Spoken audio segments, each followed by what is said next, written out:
Okay.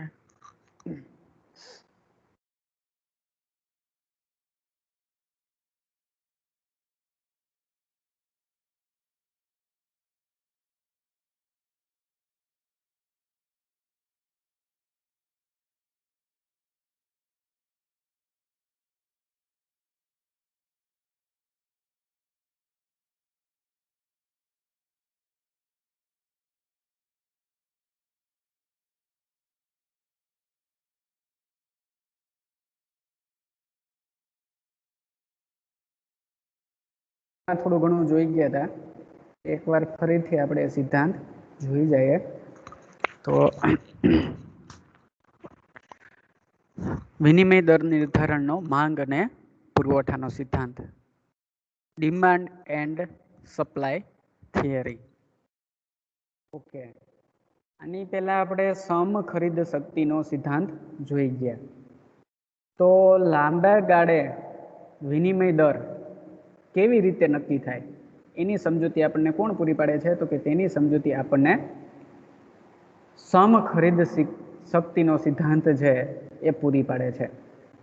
પણ ટૂંકા ગાળે વિનિમય દર કઈ રીતે નક્કી થાય તેની સમજૂતી સમ ખરીદ શક્તિનો સિદ્ધાંત પૂરી પાડી શકતો નથી.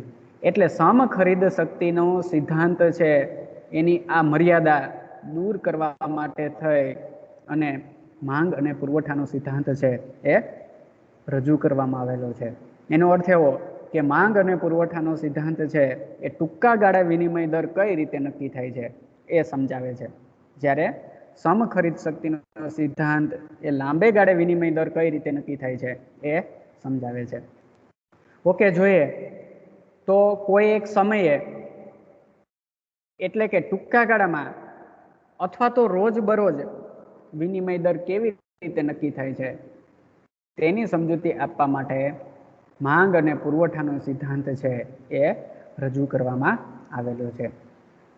માંગ અને પુરવઠાનો સિદ્ધાંત એટલે અહીંયા કોની માંગ અને કોનો પુરવઠો? તો કે વિદેશી ઊંડિયામણની માંગ અને વિદેશી ઊંડિયામણનો પુરવઠો. હવે વિદેશી ઊંડિયામણ એટલે કે વિદેશી ચલણ. વિદેશી ચલણની બીજી રીતે કહે તો એનો અર્થ એવો થાય કે વિદેશી ચલણની માંગ અને વિદેશી ચલણનો પુરવઠો. વિદેશી ઊંડિયામણની માંગ અને વિદેશી ઊંડિયામણનો પુરવઠો ક્યાંથી ઉદ્ભવે છે અથવા તો કોની સાથે સંબંધ ધરાવે છે? તો કે લેણ દેણની તુલના સાથે સંબંધ ધરાવે છે. લેણ દેણની તુલના, આપણે જે આયાત અને નિકાસ કરીએ એનો જેમાં હિસાબ રાખવામાં આવે એને શું કહેવાય? એને લેણ દેણની તુલના કહેવાય. કોઈ એક વર્ષ દરમિયાન દ્રશ્ય વસ્તુઓ અને અદ્રશ્ય વસ્તુની આયાત અને નિકાસનો હિસાબ જેમાં રાખવામાં આવે એને શું કહેવાય? એને લેણ દેણની તુલના કહેવાય. એટલે કે આ રીતે લેણ દેણની તુલનાનું ખાતું તમે જોઈ ગયા હોય તો આ રીતે લેણ દેણની તુલનામાં છે એ બે ખાતા હોય છે. એક ખાતું છે ચાલુ ખાતું હોય છે, બીજું ખાતું છે એ મૂડી ખાતું હોય છે. આ બાજુ અહીંયા શું હોય છે? તો કે અહીંયા છે એ જમા બાજુ હોય છે, ડાબી બાજુ જમા હોય છે, જમણી બાજુ શું હોય છે? ઉધાર હોય છે, ઉધાર બાજુ હોય છે. હવે આંતરરાષ્ટ્રીય વ્યાપારની અંદર થોડુંક સમજીએ તો આપણે જે વસ્તુની નિકાસ કરીએ, કોઈ પણ વસ્તુની નિકાસ કરીએ ત્યારે આપણે વસ્તુની નિકાસ કરીએ છીએ, બદલામાં આપણને શું મળશે? તો કે બદલામાં આપણને વિદેશી ઊંડિયામણ જે તે દેશનું ચલણ મળશે. એટલે આપણે જે વસ્તુની નિકાસ કરીએ એની નોંધ ક્યાં કરવામાં આવે છે? તો કે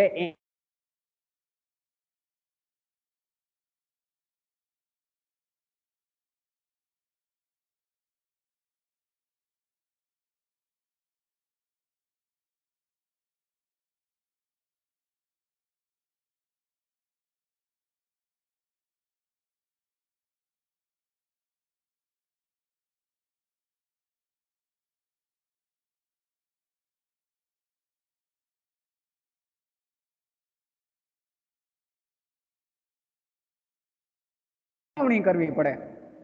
આયાત કરીએ કોઈ પણ વસ્તુની તો આપણે ચૂકવણી કરવી પડે. એટલે આપણે શું થાય છે? આપણે ખર્ચ થાય છે.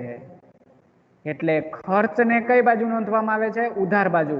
એટલે કે નિકાસ થાય, સોરી, જે આપણે આયાત કરીએ છીએ એ આયાતને ઉધાર બાજુ નોંધવામાં આવે છે। આયાત એટલે ખર્ચ, ખર્ચ એટલે કે આપણે જે તે દેશના ચલણમાં એને ચૂકવણી કરવી પડે છે।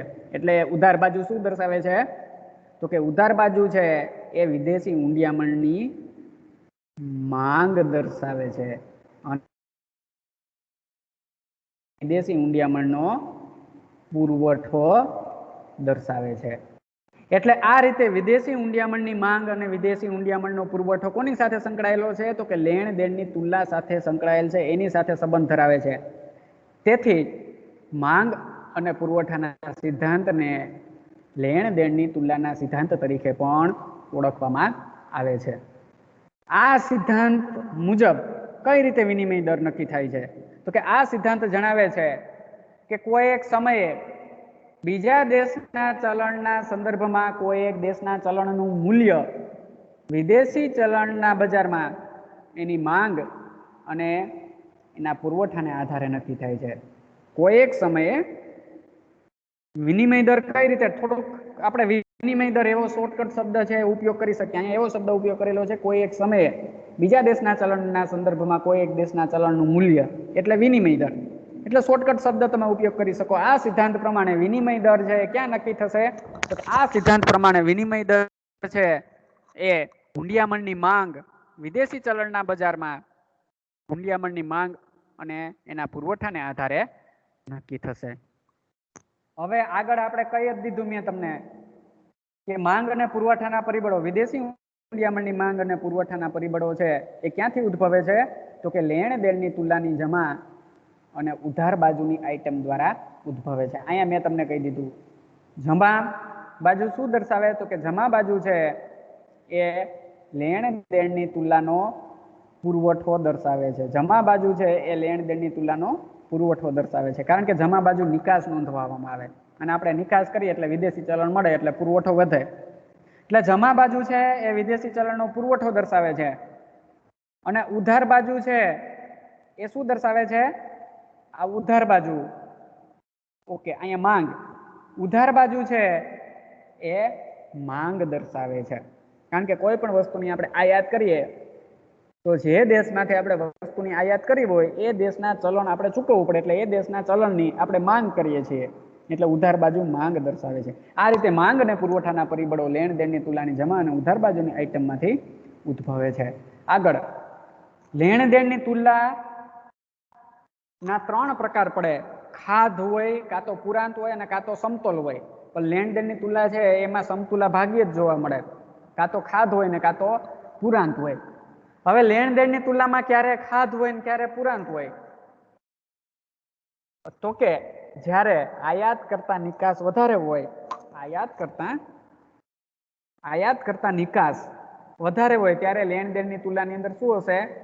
ત્યારે લેણ દેણની તુલનાની અંદર પુરાંત હશે, કારણ કે અહીંયા આયાત કરતા નિકાસ વધારે છે। એનો અર્થ એવો કે અહીંયા ખર્ચ કરતા આવક વધારે છે, એટલે લેણ દેણની તુલનામાં પુરાંત હશે। લેણ દેણની તુલનામાં ખાધ ક્યારે હોય? તો કે નિકાસ કરતા આયાત વધારે હોય, નિકાસ કરતા આયાત વધારે હોય ત્યારે લેણ દેણની તુલનામાં શું હશે? તો કે ત્યારે લેણ દેણની તુલનામાં ખાધ હશે, એટલે કે આવક કરતા ખર્ચ વધી જાય ત્યારે લેણ દેણની તુલનામાં ખાધ ઊભી થાય છે। અને આ ખાધને આધારે વિદેશી ઊંડિયામણની માંગ અને વિદેશી ઊંડિયામણના પુરવઠાની સ્થિતિ નક્કી થાય અને એને આધારે વિનિમય દર છે એ નક્કી થાય। કઈ રીતે નક્કી થાય જોઈએ તો લેણ દેણની તુલનામાં ખાધ હોય ત્યારે એવું સાબિત થાય છે અથવા તો એવું સૂચિત થાય છે કે વિદેશી ચલણના બજારમાં વિદેશી ચલણની માંગ કરતા તેનો પુરવઠો કેવો છે? વધારે છે। ઓકે, અહીંયા થોડાક મારે શબ્દ છે ફેરવવા। અહીંયા લેણ દેણની તુલનામાં ખાધ હોય ત્યારે એવું સાબિત થાય છે કે વિદેશી ચલણના બજારમાં એની માંગ કરતા એનો પુરવઠો વધારે છે। ઓકે, એ થોડુંક એ વિદેશી ચલણના બજારમાં જોયું, પણ આ જે વાત કરે કોના ચલણમાં વાત કરે, કોના સંદર્ભમાં વાત કરે? આ જે વાત કરે એ આપણા દેશના સંદર્ભમાં જે તે દેશના સંદર્ભના ચલણની, દાખલા તરીકે ભારત હોય તો એ રૂપિયાની વાત કરે કે રૂપિયાની માંગ કરતા રૂપિયાનો પુરવઠો વધારે હશે, એનો અર્થ એવો થાય. પણ આપણે થોડુંક ફેરવીને કેવું, રૂપિયાને ધ્યાનમાં લઈને નહીં પણ વિદેશી ચલણને ધ્યાનમાં લઈને કેવું, તો આથી ઉલટું કરી નાખીએ, કારણ કે એ વધારે યોગ્ય લાગે. એટલે લેણ દેણની તુલનામાં ખાધ હોય તો એવું સાબિત થાય, એવું સૂચિત થાય કે વિદેશી ચલણના બજારમાં વિદેશી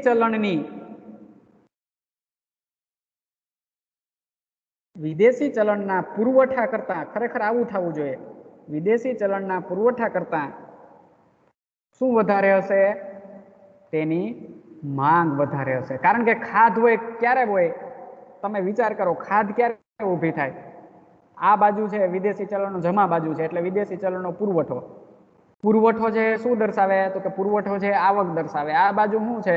તો કે આ બાજુ ખર્ચ છે. ખર્ચ એટલે કઈ બાજુ? અહીંયા ઉધાર બાજુ, આ જમા બાજુ. આ બાજુ શું નોંધવામાં આવે? તો કે આ બાજુ આયાત નોંધવામાં આવે. આ બાજુ શું નોંધવામાં આવે? તો કે આ બાજુ છે એ નિકાસ નોંધવામાં આવે. હવે લેણ દેણની તુલનામાં ખાધ હોય એનો અર્થ શું થયો? દાખલા તરીકે અહીંયા છે એ લેણ દેણની તુલનાની આયાત છે, સોરી અહીંયા છે એ નિકાસ નોંધવામાં આવે છે, આયાત નહીં, અહીંયા નિકાસ નોંધવામાં આવે છે.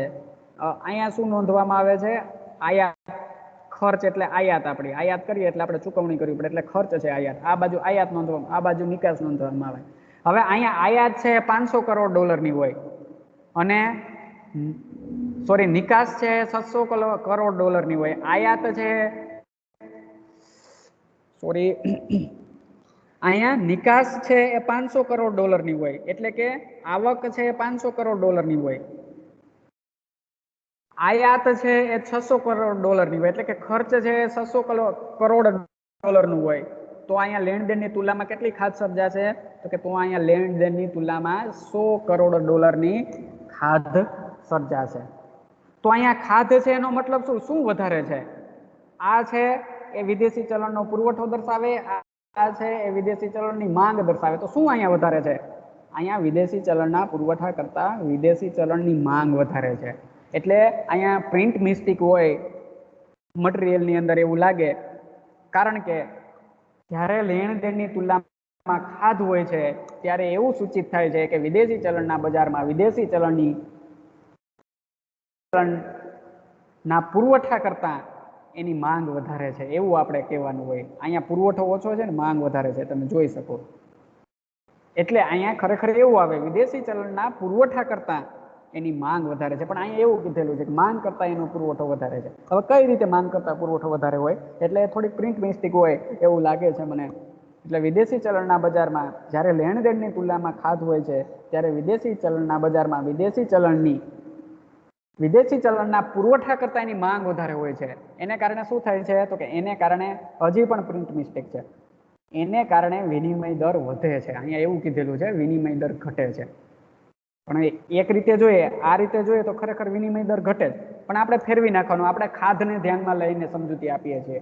એટલે લેણ દેણની તુલનામાં ખાધ હોય તો એવું સૂચિત થાય કે વિદેશી ચલણના બજારમાં વિદેશી ચલણની માંગ કરતા વિદેશી ચલણના પુરવઠા કરતા તેની માંગ વધારે છે. પરિણામે શું થાય છે?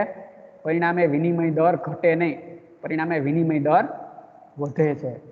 એટલે કે શું થાય છે? તો કે વિદેશી ચલણના સંદર્ભમાં દેશના ચલણનું મૂલ્ય ઘટે છે. દેશના ચલણનું મૂલ્ય ક્યારે ઘટે?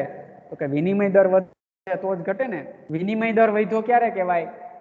તો કે $1 બરાબર ₹50 હોય, એને બદલે $1 બરાબર ₹60 થાય, તો અહીંયા શું થયું કહેવાય? તો અહીંયા વિનિમય દર છે એ વધ્યો કહેવાય. શું થયું કહેવાય? અહીંયા વિનિમય દર છે એ વધ્યો કહેવાય. હવે વિનિમય દર વધ્યો તો અહીંયા ખરેખર આપણા ચલણનું મૂલ્ય ઘટ્યું કહેવાય કે વધ્યું કહેવાય? તો કે આપણા ચલણનું મૂલ્ય ઘટ્યું જ કહેવાય. એ બરોબર છે, ઘટ્યું કહેવાય. કારણ કે પેલા $50 $1 મળતો હતો, હવે $60 $1 મળે છે. એટલે કે $1 મેળવવા માટે પેલા કરતા ₹10 વધારે આપવા પડે. શું કામ? માને તો કે અહીંયા રૂપિયાની ખરીદ શક્તિ, ચલણ રૂપિયાનું મૂલ્ય ઘટ્યું એટલા માટે. ઓકે, એટલે પ્રિન્ટ મિસ્ટેક છે, સુધારી નાખજો. મૂલ્ય ઘટે છે. ઓકે, એથી ઉલટું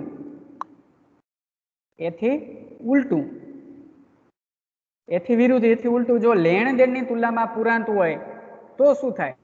તો એવું સૂચિત થાય છે કે વિદેશી ચલણના બજારમાં વિદેશી ચલણની માંગ કરતા તેનો પુરવઠો ઓછો છે. ફરી પાછું એ હતું ને એને અહીંયા એથી ઉલટું કરવાનું કે અહીંયા પુરવઠો પુરાંત ક્યારે હોય તો કે પુરવઠો વધારે હોય ને માંગ ઓછી હોય ત્યારે જ પુરાંત હોય. નિકાસ શું દર્શાવે તો કે નિકાસ છે એ પુરવઠો દર્શાવે અને આયાત છે એ માંગ દર્શાવે. તો અહીંયા પુરાંત હોય તો એનો અર્થ એવો થાય કે નિકાસ વધારે છે ને આયાત ઓછી છે.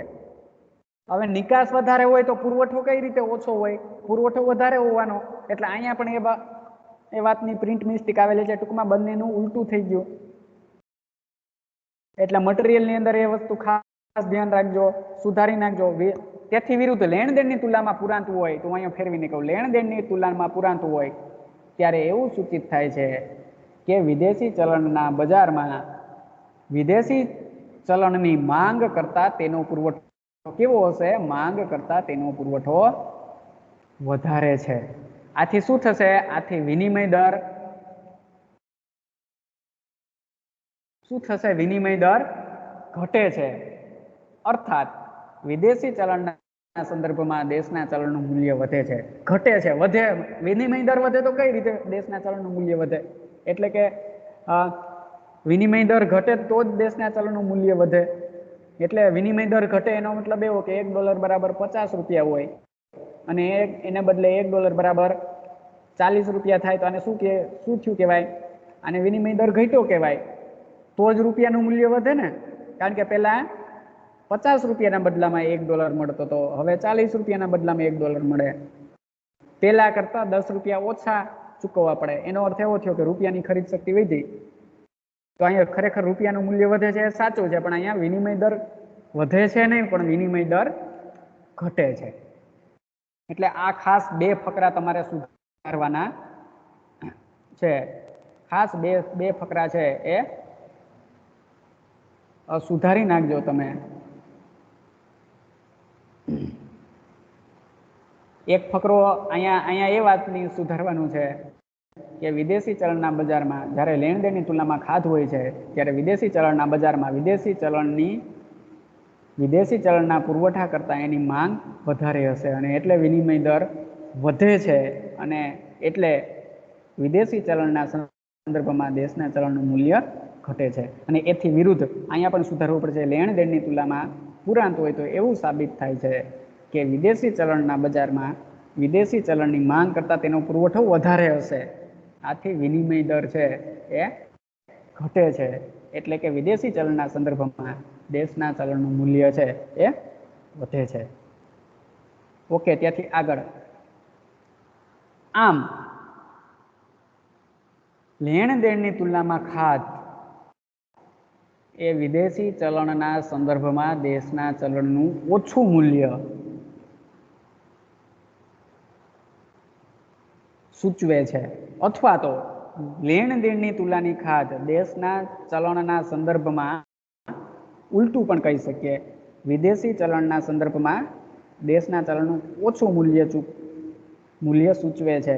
અથવા તો દેશના ચલણના સંદર્ભમાં વિદેશી ચલણનું વધારે મૂલ્ય છે એ સૂચવે છે. જ્યારે લેણ દેણની તુલનાની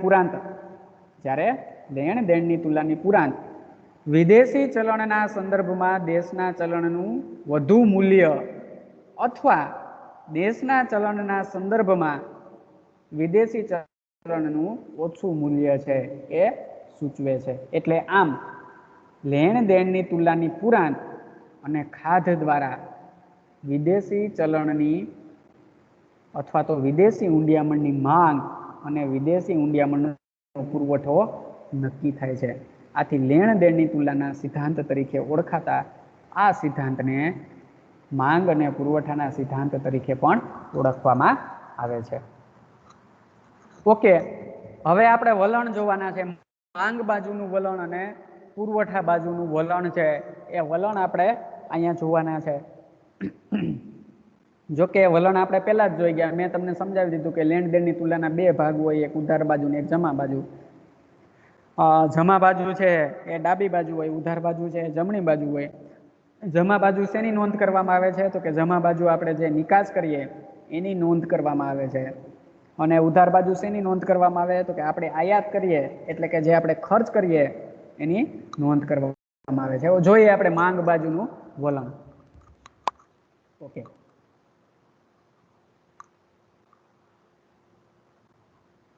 માંગ બાજુ, માંગ છે કઈ આઈટમ માંથી ઉદ્ભવે છે?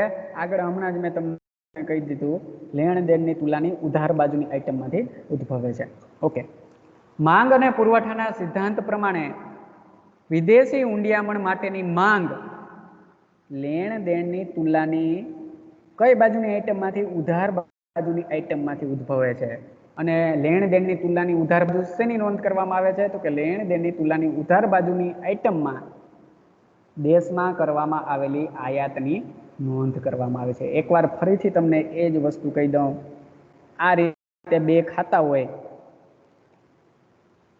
બે બાજુ હોય લેણ દેણની તુલનાની. આ બાજુ છે કઈ બાજુ હોય? આ બાજુ છે એ જમા બાજુ હોય. આ બાજુ છે કઈ બાજુ હોય? એટલે કે જમણી બાજુ છે કઈ બાજુ હોય? એ ઉધાર બાજુ હોય. હવે જમા બાજુ શેની નોંધ કરવામાં આવે છે? તો કે જમા બાજુ નિકાસની નોંધ કરવામાં આવે. શેની નોંધ કરવામાં આવે? નિકાસની નોંધ કરવામાં આવે. ઉધાર બાજુ શેની નોંધ કરવામાં આવે છે? તો કે ઉધાર બાજુ છે એ આયાતની નોંધ કરવામાં આવે છે. હવે આપણે કોઈ પણ દેશની વસ્તુની નિકાસ કરીએ એટલે શું થશે? તો કે આપણને આવક થશે. એટલે અહીંયા બીજી રીતે કહીએ તો જમા બાજુ શેની નોંધ થાય છે? તો કે જમા બાજુ આવકની નોંધ થાય છે. ઉધાર બાજુ આપણે કોઈ પણ દેશમાંથી વસ્તુની આયાત કરીએ, આયાત એટલે ખરીદી કરીએ, તો આપણે શું થાય છે? આપણને ખર્ચ થાય છે. એટલે ઉધાર બાજુ શેની નોંધ કરવામાં આવશે? બીજી રીતે કહીએ તો ઉધાર બાજુ ખર્ચની નોંધ કરવામાં આવશે. બીજી રીતે કહીએ તો આપણે કોઈ પણ દેશમાં વસ્તુની નિકાસ કરશું ત્યારે આપણને શું મળશે? તો કે એના દેશનું ચલણ મળશે. એટલે કે અહીંયા શું મળશે? વિદેશી ઊંડિયામણનો પુરવઠો આપણને મળશે. નિકાસ કરવાથી વિદેશી ચલણ આપણને મળે. એટલે અહીંયા શું દર્શાવે છે? જમા બાજુ છે એ વિદેશી ઊંડિયામણનો શું દર્શાવે છે? વિદેશી ઊંડિયામણનો પુરવઠો દર્શાવે છે. જમા બાજુ છે. ઉધાર બાજુ છે એ શું દર્શાવે છે? તો કે વિદેશી ઊંડિયામણની માંગ દર્શાવે છે. કઈ રીતે માંગ દર્શાવે છે? તો કે આપણે કોઈ પણ દેશમાંથી વસ્તુની આયાત કરશું તો આપણે શું કરવું પડશે? ચૂકવણી કરવી પડશે અને ખર્ચ કરવો પડશે. પણ ચૂકવણી શેના દ્વારા કરવી પડશે? તો કે જે તે દેશના ચલણમાં, એટલે કે વિદેશી ઊંડિયામણમાં આપણે ચૂકવણી કરવી પડશે. એટલે આપણી પાસે એ દેશનું વિદેશી ઊંડિયામણ હશે તો જ આપણે એની આયાત કરી શકશું એ વસ્તુની. અને નહીં હોય તો આપણો રૂપિયો આપી અને બદલામાં આપણે વિદેશી ઊંડિયામણ મેળવવું પડશે જે તે દેશનું. એટલે આયાત બાજુ છે શું દર્શાવે છે? તો કે આયાત બાજુ છે એ વિદેશી ઊંડિયામણની શું દર્શાવે છે? વિદેશી ઊંડિયામણની માંગ દર્શાવે છે. Okay, clear? આ જ વસ્તુ છે એ ઉપરના ફકરામાં આપેલી છે. જોઈ શકો તમે કે માંગ અને પુરવઠાના સિદ્ધાંત પ્રમાણે વિદેશી ઊંડિયામણની માંગ.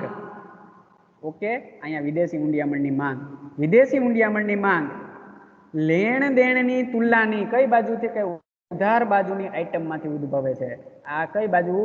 ઉધાર બાજુ લેણ દેણની તુલનાની વિદેશી ઊંડિયામણની માંગ. એટલે અહીંયા વિદેશી ઊંડિયામણની માંગ લેણ દેણની તુલનાની ઉધાર બાજુની આઈટમમાંથી ઉદ્ભવે છે.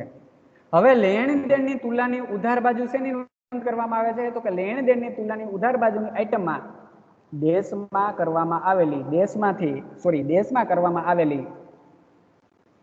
આયાત નોંધવામાં આવે છે. આવી ગઈ અહીંયા આયાત નોંધવામાં આવે છે. ઓકે, એટલે લેણ દેણના તુલનાના માંગ અને પુરવઠાના સિદ્ધાંત પ્રમાણે વિદેશી ઊંડિયામણ માટેની માંગ લેણ દેણની તુલાની ઉધાર બાજુની આઇટમમાંથી ઉદ્ભવે છે અને લેણ દેણની તુલાની ઉધાર બાજુની આઇટમમાં શું નોંધવામાં આવે છે? આયાત નોંધવામાં આવે છે. એવી જ રીતે પુરવઠાનું વલણ આવશે ત્યારે હું આવું પાછું દોરીને તમને નહીં બતાવું, અત્યારે જ સમજાવી દઉં. એવી જ રીતે પુરવઠાના સંદર્ભમાં પણ આપણે કહી શકીએ, પુરવઠા બાજુના સંદર્ભમાં કે માંગ અને પુરવઠાના સિદ્ધાંત પ્રમાણે વિદેશી ઊંડિયામણનો પુરવઠો, વિદેશી અહીંયા માંગમાં કીધું આપણે, અહીંયા વિદેશી ઊંડિયામણને માંગના સંદર્ભમાં કીધું, પુરવઠો સમજાવે તો પુરવઠાના સંદર્ભમાં કે માંગ અને પુરવઠાના સિદ્ધાંત પ્રમાણે વિદેશી ઊંડિયામણનો પુરવઠો લેણ દેણની તુલાની કઈ બાજુની આઇટમમાંથી ઉદ્ભવશે? તો કે વિદેશી ઊંડિયામણનો પુરવઠો લેણ દેણની તુલાની અહીંયા ઉધાર બાજુની આઇટમમાંથી, એને બદલે જમા બાજુની આઇટમમાંથી ઉદ્ભવે છે. અને લેણ દેણની તુલાની ઉધાર બાજુ એટલે કે અહીંયા આપણે જમાને સમજાવવાની છે, પુરવઠાને. એટલે લેણ દેણની તુલાની જમા બાજુની આઇટમમાં શેની નોંધ કરવામાં આવે છે? તો કે લેણ દેણની તુલાની જમા બાજુની આઇટમમાં નિકાસની નોંધ કરવામાં આવે છે. પુરવઠા બાજુની આ રીતે સમજાવવાનું છે આપણે. ઓકે, જોઈએ આપણે એક સાથે સાથે એક ઉદાહરણ દ્વારા પણ આપણે જોવાનું છે.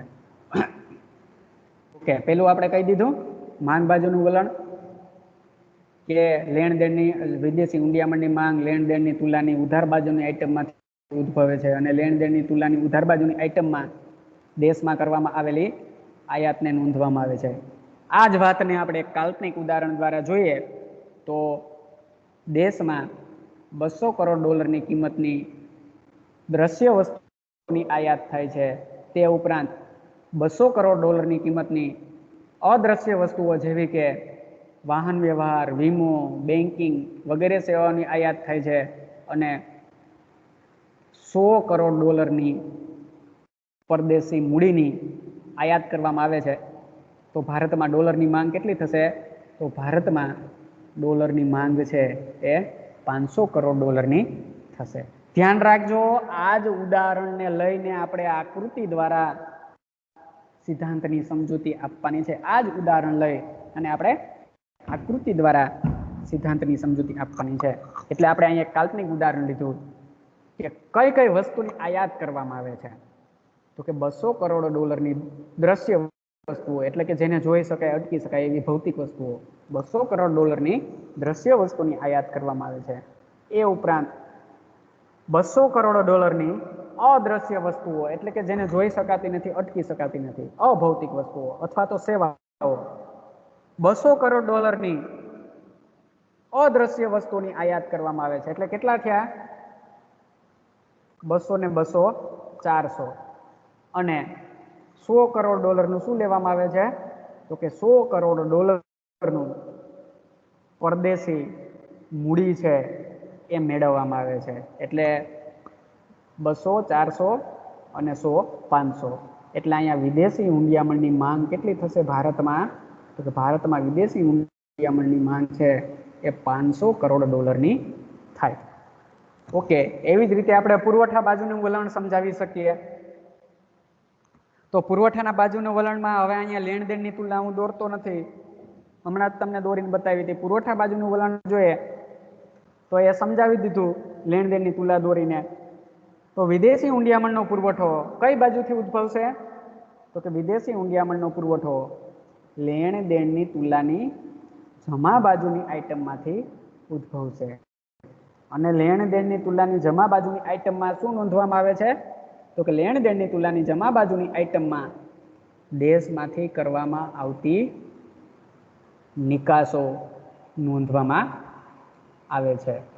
ઓકે, તો હવે એનું ઉદાહરણ જોઈએ કે એક કાલ્પનિક ઉદાહરણ લઈ અને આપણે સમજીએ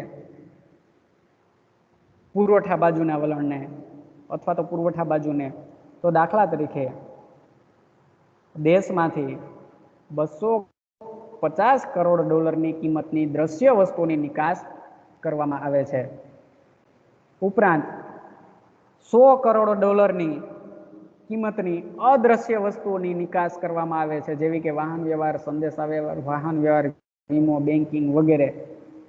અને $150 કરોડ કિંમતની ભારતીય મૂડીની એટલે કે આપણા રૂપિયાની નિકાસ કરવામાં આવે છે. આથી ભારતનો વિદેશી ઊંડિયામણનો પુરવઠો કેટલો થશે? આથી ભારતનો વિદેશી ઊંડિયામણનો પુરવઠો 500 કરોડ ડોલરનો થશે.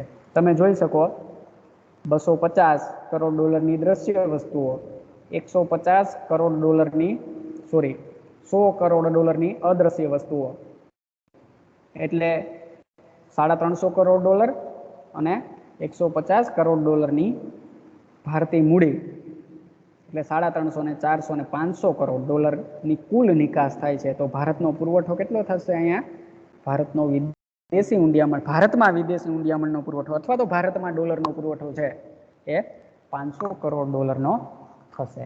એટલે આ રીતે માંગ બાજુ અને પુરવઠા બાજુને આપણે સમજાવી શકીએ. ત્યાંથી આગળ હવે વિદેશી ઊંડિયામણની માંગનું વલણ કેવું હોય? આપણે વિદેશી ઊંડિયામણનો માંગ બાજુ અને પુરવઠા બાજુ જોઈ ગયા. માંગ બાજુ છે એ ક્યાંથી ઉદ્ભવે છે? તો કે ઉધાર બાજુથી ઉદ્ભવે છે. વિદેશી ઊંડિયામણની માંગ ઉધાર બાજુથી ઉદ્ભવે છે. અને ઉધાર બાજુ શેની નોંધ કરવામાં આવે છે? તો કે દેશમાં કરેલી આયાતની નોંધ કરવામાં આવે છે. એવી જ રીતે વિદેશી ઊંડિયામણનો પુરવઠો કઈ બાજુ ઉદ્ભવે છે? તો કે વિદેશી ઊંડિયામણનો પુરવઠો છે એ જમા બાજુ ઉદ્ભવે છે. લેણ દેણની તુલાની જમા બાજુ ઉદ્ભવે છે. અને લેણ દેણની તુલાની જમા બાજુ શેની નોંધ કરવામાં આવે છે? તો કે અથવા તો કઈ આઈટમની નોંધ કરવામાં આવે છે? તો કે નિકાસની નોંધ કરવામાં આવે છે.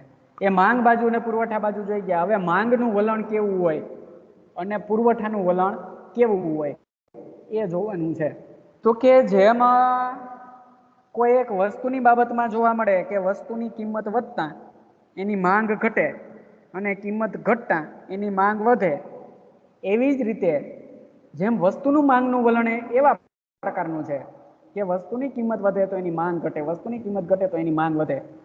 એવી જ રીતે વિદેશી ઊંડિયામણની માંગનું વલણ પણ એવા પ્રકારનું છે કે જ્યારે વિદેશી ઊંડિયામણની કિંમત ઘટશે ત્યારે એની માંગ વધશે અને એની કિંમત વધશે ત્યારે વિદેશી ઊંડિયામણની માંગ ઘટશે. ઓકે, જોઈએ એને આપણે. જેમ વસ્તુની બાબતમાં અન્ય પરિબળો સ્થિર રહે તો વધારે ભાવે ઓછી માંગ, એટલે કે વધારે કિંમતે ઓછી માંગ અને ઓછી કિંમતે વધારે માંગ, એવી જ રીતે વિદેશી ઊંડિયામણની બાબતમાં પણ અન્ય પરિબળો સ્થિર રહે તો દેશના ચલણના સંદર્ભમાં જેમ વિદેશી ચલણ સસ્તું એટલે કે એની કિંમત ઓછી તેમ તેની માંગ વધારે, અને દેશના ચલણના સંદર્ભમાં વિદેશી ચલણ મોંઘું એટલે કે વિદેશી ચલણની કિંમત વધારે તેમ એની માંગ ઓછી. આ જ વાતને આપણે એક અનુસૂચિ દ્વારા સમજવાની છે. આ જ વાતને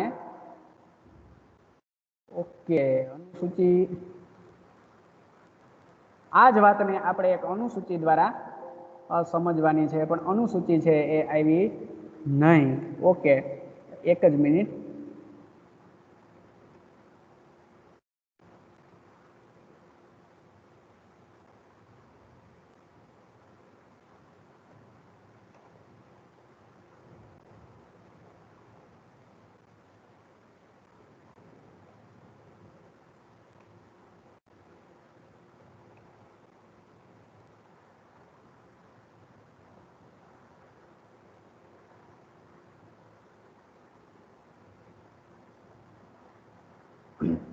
ઓકે, આ જ વાતને આપણે એક અનુસૂચિ દ્વારા છે એ સમજવાની છે.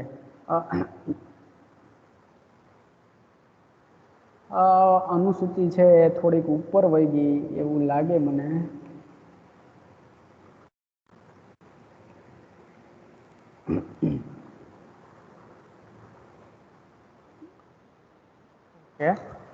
આ વાતને એક અનુસૂચિ દ્વારા સમજવાની છે. કઈ વાતને?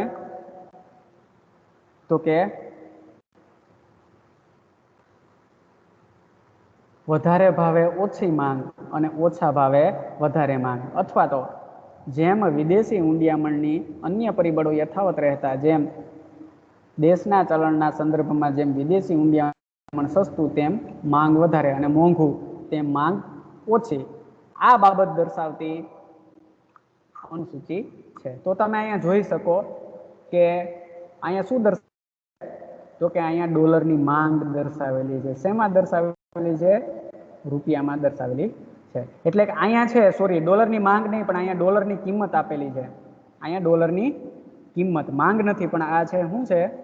વાનું અહીંયા બેઠે બેઠું મુકાયેલું છે। આ શું છે? ડોલરની કિંમત છે। અહીંયા ડોલરની કિંમત આપેલી છે। તમે જોઈ શકો કે 30 રૂપિયા બરાબર $1, એટલે કે $1 કિંમત 30 રૂપિયા। હવે પછી ડોલરની કિંમત વધીને કેટલી થાય છે? તો કે $1 બરાબર ડોલરની કિંમત વધીને 40 રૂપિયા થાય છે। પછી ડોલરની કિંમત વધીને 50 રૂપિયા થાય છે। પછી ડોલરની કિંમત વધીને 60 રૂપિયા થાય છે। અને ત્યાર પછી ડોલરની કિંમત વધીને 70 રૂપિયા થાય છે। તો અહીંયા છે એ પહેલી કોલમ છે શું દર્શાવે છે? તો કે ડોલરની કિંમત દર્શાવે છે, રૂપિયામાં ડોલરની કિંમત દર્શાવે છે। અને બીજી કોલમ છે શું દર્શાવે છે? તો કે બીજી કોલમ છે ડોલરની માંગ દર્શાવે છે। કેટલામાં, કેમાં દર્શાવે છે? તો કે કરોડમાં દર્શાવે છે। તો અહીંયા તમે જોઈ શકો કે જ્યારે ડોલરની કિંમત 30 રૂપિયા હોય, અહીંયા રૂપિયો છે અને અહીંયા ડોલર છે, એટલે કે ડોલરની કિંમત જ્યારે 30 રૂપિયા હોય, એટલે કે 30 રૂપિયા બરાબર $1 હોય, 30 રૂપિયા બરાબર $1, એટલે કે ડોલરની કિંમત ₹1 હોય, ત્યારે ડોલરની માંગ કેટલી હોય છે? તો કે 700 કરોડની હોય છે। પછી ડોલરની કિંમત વધીને 40 રૂપિયા થાય છે, તો ડોલરની માંગ ઘટીને કેટલી થાય છે? $600 કરોડ થાય છે। ત્યાર પછી ડોલરની કિંમત વધીને $1 50 રૂપિયા થાય છે, ત્યારે ડોલરની માંગ ઘટીને $500 કરોડ થાય છે। ત્યાર પછી હજુ પણ ડોલરની કિંમત વધી અને $1 બરાબર 60 રૂપિયા થાય છે, ત્યારે ડોલરની માંગ છે એ ઘટીને $400 કરોડ થાય છે। અને હજુ પણ ડોલરની કિંમત વધીને $1 બરાબર 70 રૂપિયા થાય છે, ત્યારે ડોલરની માંગ ઘટીને $300 કરોડની થાય છે। આ રીતે તમે જોઈ શકો કે જેમ જેમ ડોલરની કિંમત વધતી જાય તેમ તેમ અહીંયા ડોલરની માંગ ઘટતી જાય।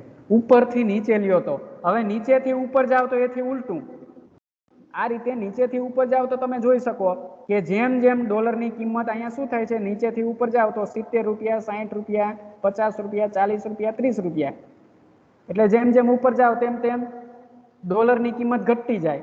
તો અહીંયા પણ તમે જોઈ શકો કે જેમ જેમ અહીંથી ઉપર જાવ તેમ તેમ ડોલરની કિંમત ઘટતી જાય, એટલે ડોલરની માંગ વધતી, $300 કરોડ, $400 કરોડ, $500 કરોડ, $600 કરોડ, $700 કરોડ। એટલે અહીંયા આપણે જોઈ શકીએ કે જેમ અન્ય પરિબળો યથાવત રહે તો વિદેશી ચલણની કિંમત જેમ વધે એમ એની માંગમાં ઘટાડો થાય, અને વિદેશી ચલણની કિંમત જેમ ઘટે તેમ તેની માંગમાં શું થશે? તેમ તેની માંગમાં વધારો થશે। ઓકે, આ બધી વસ્તુને આપણે સાફ કરી નાખીએ પછી જોઈએ। અહીંયા અનુસૂચિ છે, બાજુમાં એની સમજૂતી આપેલી છે કે રૂપિયાના સંદર્ભમાં ડોલરની કિંમત જેમ વધતી જાય છે તેમ ડોલરની માંગ ઘટતી જાય છે। અહીંયા જોઈ શકીએ આપણે રૂપિયાના સંદર્ભમાં ડોલરની કિંમત વધતી જાય છે તેમ એની માંગ ઘટતી જાય છે। એનાથી ઉલટું, રૂપિયાના સંદર્ભમાં ડોલરની કિંમત જેમ જેમ ઘટતી જાય છે, એટલે કે નીચેથી લઈએ તો રૂપિયાના સંદર્ભમાં જેમ જેમ ડોલરની કિંમત ઘટતી જાય છે તેમ તેમ ડોલરની માંગ આ રીતે જોઈ શકીએ વધતી જાય છે। આથી ડોલરની માંગ રેખાની, આથી વિદેશી હુંડિયામણની માંગ રેખા અથવા તો ડોલરની માંગ રેખા કેવી હશે? આથી ડોલરની માંગ રેખા ઋણ ઢાળવાળી હોય છે। ઋણ ઢાળવાળી એટલે કે આ રીતે ડાબી બાજુ ઉપરથી જમણી બાજુ નીચે તરફ ઢળતી, આથી ડોલરની માંગ રેખા ઋણ ઢાળવાળી હોય છે। આમ રૂપિયાના સંદર્ભમાં ડોલરની કિંમત અને એની માંગ વચ્ચે કેવો સંબંધ છે? વ્યસ્ત સંબંધ છે અથવા તો અવળો સંબંધ છે, એવું આપણે કહી શકીએ। ઓકે, આ માંગનું વલણ જોઈ ગયા। એના પછીનો પોઈન્ટ હશે પુરવઠાનું વલણ હશે, પણ એ પુરવઠાનું વલણ છે એ ત્યાર પછીના લેક્ચરની અંદર પુરવઠાનું વલણ આપણે જોવું। ઓકે, તમારે કોઈ પ્રશ્ન હોય